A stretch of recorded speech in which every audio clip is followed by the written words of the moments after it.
আমি বলবো খেয়ে কেমন।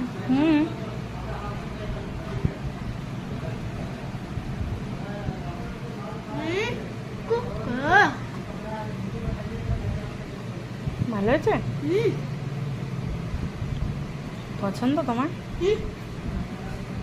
এত টেস্ট মাছ জীবনেও খাইনি, জীবনেও না। কি টেস্ট! মামা কেমন রান্না করেছে? ভালো, মনে হচ্ছে খাসির মাংস খাচ্ছি। এই রে, এত টেস্ট বানিয়েছে। এটা তো ইলিশ মাছ, খাসির মাংস তো আলাদা। আরে মনে হচ্ছে খাসির মাংস খাচ্ছি। ও আচ্ছা আচ্ছা, তাহলে ভালো হয়েছে তো? হ্যাঁ, টাটা। টাটা। নমস্কার, কেমন আছেন সবাই? আশা করি ভিডিও শুরুটা দেখে আপনারা সবাই বুঝতেই পেরেছেন রান্নার কমপ্লিমেন্ট দিয়ে শুরু হয়েছে। রান্নাটা কেমন হয়েছিল তার সার্টিফিকেট কিন্তু আমি আবার পেয়ে গেছি।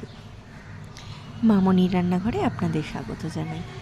আজকের মেনুতে নিয়ে চলে এলাম ইলিশ ভাপা।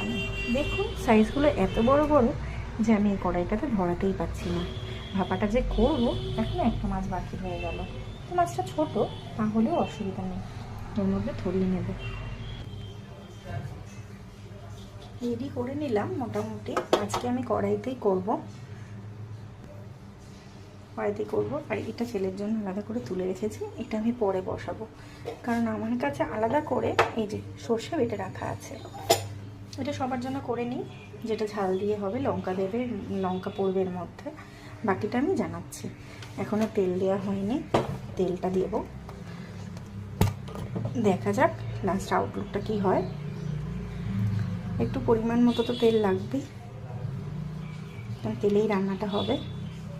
সবাই যাতে ভালো করে খেতে পারে সেই মতোই করব।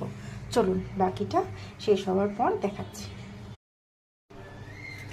সর্ষে বাটায় লঙ্কা না পড়লে কি ভালো লাগে বলুন? দিয়ে দিলাম কতগুলো লঙ্কা।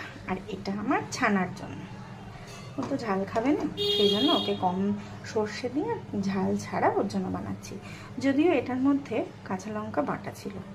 দেখা যাক আউটকামটা কি হয়। চলুন এবার একে একে গ্যাস দুটো জ্বালিয়ে দিয়ে একে একে ঢাকনা দিয়ে দিলাম, যে যার মতো করে হতে থাকে। ঠিক 12টা বাজে এখন। আমি এটা পুরো আধা ঘন্টা রান্না করব। চলুন দেখি, ঘড়ির কাঁটা কিন্তু এখানে অবধি চলে এসেছে।